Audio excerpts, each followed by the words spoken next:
Hi, I'm Donald Robertson and I'm at the museum in Carnuntum in Austria where Marcus Aurelius wrote the Meditations, and I'm here to talk about how to think like a Roman emperor, the Stoic philosophy of Marcus Aurelius, and in particular chapter 5, which is called Grasping the Nettle, and it's about Stoic techniques for coping with chronic pain and illness and what Marcus says about that. Marcus was notorious for being very physically frail and suffering from a number of health problems himself, and actually coping with pain and illness is one of the main recurring themes in the text of the Meditations.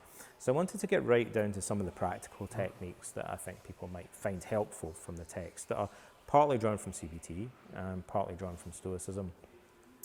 The first thing I'd say about it is that when we're teaching people pain management strategies, often people who suffer from chronic pain have a kind of sense of hopelessness, and it's difficult for them to imagine that any psychological strategy could help them. They're often kind of skeptical about the extent to which they can help themselves by using any type of psychological technique. Not everyone, but some people feel that way, understandably. And what tends to cut straight through that is if you're working in a group and you have some people in the group who also have similar problems and try a technique and they say it's helping them a bit, then usually everyone else in the group starts to feel a little bit more inspired, a little bit more motivated and confident. So when we see other people successfully coping, we usually feel less hopeless, like there's maybe a possibility that we could do it. If they can do it, maybe I can do it as well. And I guess one way of touching on that in this video is to say we have nothing beats actually knowing people and meeting them face to face, but as a substitute for that, here today, we have an online course which about 400 people have done now called the Crash Course on Pain Management, which uses the same pain and management strategies that are in this book, and there's an audio recording of them. And we created that course because we wanted to carry out clinical research on it in the UK, and that's something I've been in discussions about for a while. So we haven't done it yet, but we're working towards doing that. But we have had about 400 people do the online course, the beta version of it, and the feedback from them has been extremely positive. So we've got a lot of feedback from people talking in detail about the ways in which these Stoic techniques have worked for them and helped them. And so then we have to do some scientific research to kind of quantify that. But there is good reason to believe that these techniques are workable and that people find them beneficial. So what are the techniques? Well, there's a whole bunch of them that Marcus describes. But for pain management, really one of the fundamental techniques that's been around in behaviour therapy since the 70s or earlier, but has really become much more prominent in the past 10 years or so, is a technique that we call acceptance. And, you know, basically when people suffer from pain, there's often a kind of frustration, a struggle against it. And on top of the physical pain, that adds a layer of emotional pain or suffering that compounds the problem in a number of ways. Now, when you experience pain, you want to get rid of it. The last thing that you want to do is kind of resign yourself to accepting it.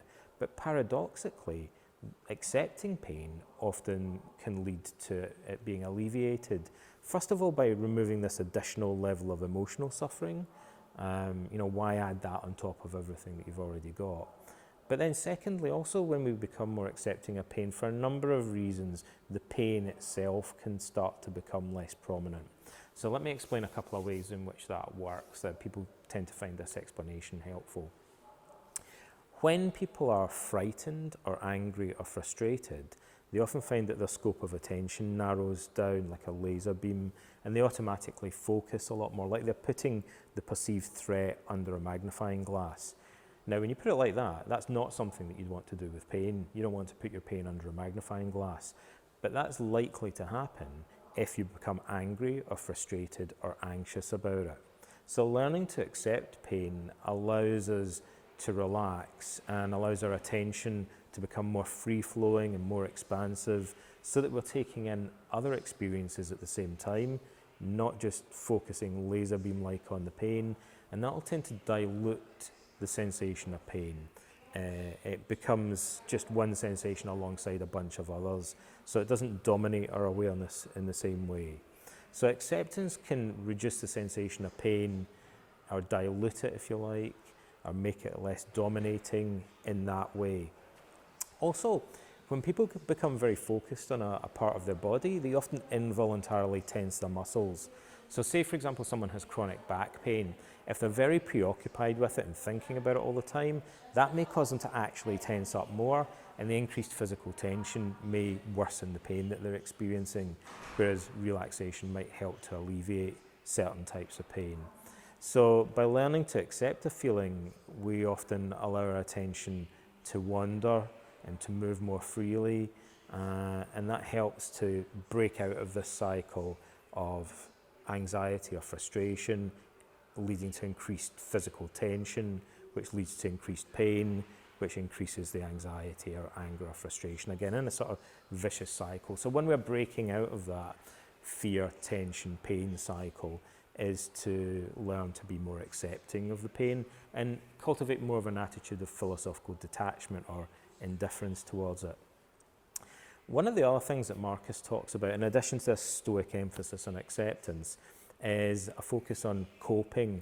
So when people experience a problem like pain or illness, often they can't imagine coping, and they'll say things to themselves like, this is unbearable, I can't deal with it, I can't handle it, it's too much, and so on. Whereas when people are coping well, they might say, this is bad, but I can deal with it, I can get through with this, I know what to do about it, it's bad, but I can handle it, I can live with it, and so on. So there's a difference between statements or ways of thinking that emphasize an inability to cope, I can't bear this, and ways of thinking or ways of speaking that acknowledge some scope for coping, I can handle this.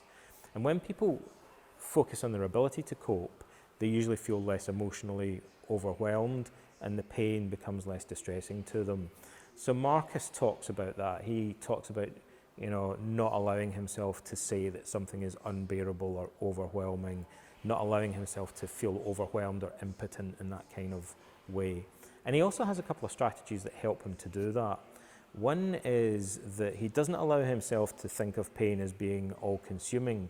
He focuses on the fact that it's located in a particular part of the body where possible. He thinks of it as being over there in his knee, for example, or over there in his shoulder, or just over there in his body, and thinking of his mind as being separate from it. So by thinking of it as confined in space, that allows him to prevent himself from viewing it as being all-consuming and all-overwhelming. So seeing opportunities for dealing with it. And also, in addition to being limited in space, he reminds himself that it's limited in time. So even if it's chronic pain, there are times when it's more severe, which means that there must be times when it's less severe as well. It waxes and wanes, perhaps, or if it's an acute pain, it will be gone eventually.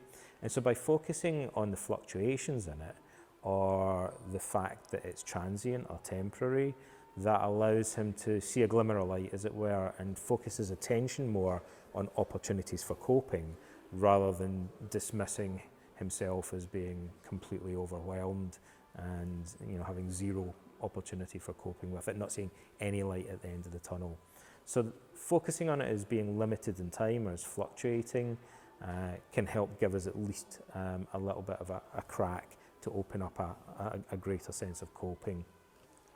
And the other thing he does is focus on the idea that no matter how severe pain is, it's possible that it could always be worse, or maybe he's had more severe pains in the past and endured them, or maybe other people have survived more severe pains than the ones he's currently experiencing. So these are different ways of moderating the sense of the pain's severity. And so rather than thinking this is just overwhelming, it's so intense, and focusing on the intensity of the pain as something awful and catastrophic and overwhelming, he's seeing it as being kind of finite and limited. It's bad, but it could always be worse. And that way of looking at it draws our attention once again to opportunities for coping, and that's something that tends to make us feel less overwhelmed.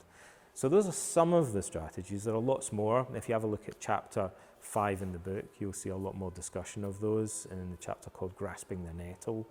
But that's just a little taster of some of the fundamental techniques that we learn from cognitive behavioural therapy, or that are derived from similar concepts and practices that you can find in Stoicism. So once again, I hope that you find that helpful, and let me know how you got along with experimenting with those particular pain management techniques.